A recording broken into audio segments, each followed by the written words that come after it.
I am very selective when it comes to scalping, but when the right setup appears, I usually average around $500 a day just because I'm using this incredibly easy 1-minute Forex scalping strategy.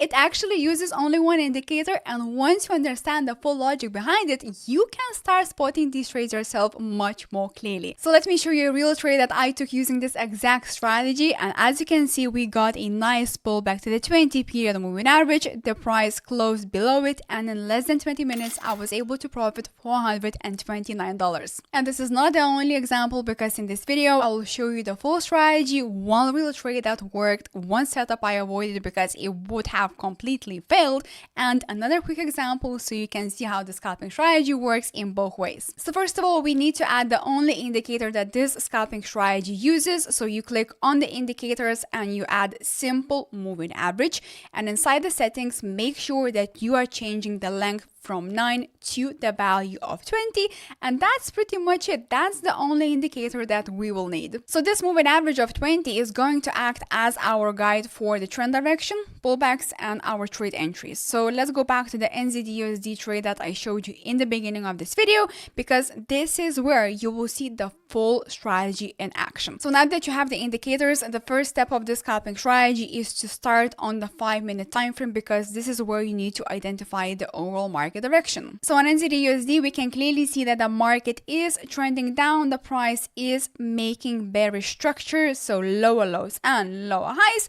And of course, the 20 period moving average is above the price as well, which acts as a dynamic resistance. So that tells me one important thing, that I'm not looking for any buys here. I only want to sell setups that will continue with that bearish momentum. So once the 5-minute direction is clear, we have to drop down to the 1-minute time frame and actually wait for a pullback. But this is actually where most scalpers make the mistake, because they see that the price is getting close to the 20 period moving average and they jump in too early. But for me personally, close enough is not good enough. I want to see that the price is coming back into that 20 period moving average zone. It's actually reacting from it, because this is where I'm looking for the sellers to step back into the Forex market and likely push my trade towards the downside. So now look what actually happens next. As you can see, the price pulled back into the 20 period moving average. We have a nice closure below it. So this actually leads to our next step of this scalping strategy, which is confirmation. So if there is no confirmation, there is no trade for me. I do not want to sell just because the price touched the moving average. I want to see that the price is actually rejecting from it, and there is enough momentum and enough strength for the market to push that trade down. So once I get a bearish candle confirmation, this is my trigger to enter the trade. So in this particular case, we would enter on this candlestick closure. So when it comes to your stop loss, of course, you want to place above the area where, the trade idea would become invalid. So in this case, I would place my stop loss just above this supply level right over here. So I would place it just around this, just to give enough room for the trade to move. And the reason for the stop loss is very simple, because if the price breaks this 20 period moving average, and of course it continues pushing further up and breaks this supply level, I just rather, exit my trades quickly and keep my risk control. That's how I like to scalp the Forex markets. Now, when it comes to the take profit target, of course, you want to aim for a positive risk to a ratio for at least 1 to 2. So for this particular trade, I was aiming for the previous demand zone on the higher time frame that I was able to identify on the 5-minute chart, which is this demand level right over here. Because usually after a clean pullback entry, we expect that bearish momentum to continue, especially when we have a strong trend on the 5-minute chart, and likely the market will retest those demand zones that I have marked on. So in this case, I had a very solid risk to reward ratio of 2.06. I was risking small and of course targeting a real price level based on the market structure. So let's actually play this trade out, and as you can see, straight away dropping towards the downside beautifully. And when I actually saw this next candlestick, so this big momentum candlestick right over here, I was like, you know what, the sellers are definitely in control and they're gonna push the market heavily.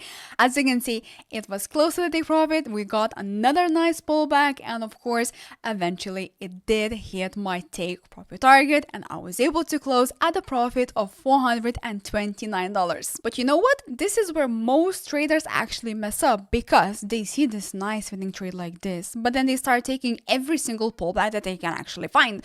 So just before I show you another winning example, let me show you a trade that looked very similar to this, but should have been avoided completely. So take a look at this setup first, because as you can see, at first glance, this looks like a trade that most scalpers would probably take. As you can see, price pulls back into the moving average of 20. It gives a good reaction from it, and if you are impatient, you could easily convince yourself that, this is a decent long setup.